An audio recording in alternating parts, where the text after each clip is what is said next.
Point cutting is used to blend or soften lines within a haircut. It's the opposite of blunt cutting, which is basically cutting straight lines. For point cutting, you're only using the tip of your shear. You'll take a chunk of hair, you're gonna go up and down, up and down, up and down, up and down, up and down, up and down. You're staying at the ends. You do not want to cut into here because you don't want to change the haircut. Point cutting is something that's usually done at the end. Now, you can absolutely cut a whole haircut cutting length. Point cutting, you would do that wet. For what we're talking about today, it's on dry hair and it's to kind of finish or complete the look or the haircut. Pretend this is hair. We cut it out a straight blunt line. Now we want to refine it because it's too heavy. Up, down, up, down.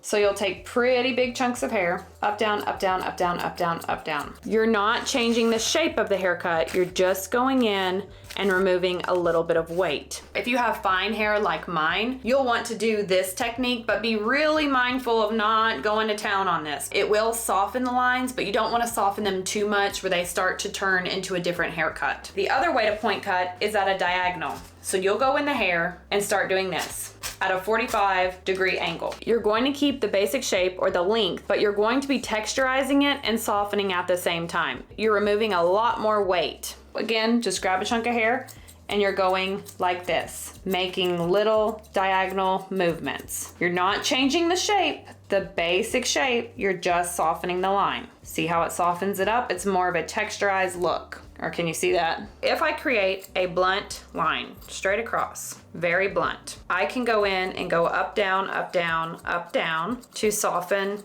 this up. If I want to texturize it and soften, I'm gonna go at a 45, still with just the tip of my shear. The length, stays the same, but it is a softer line.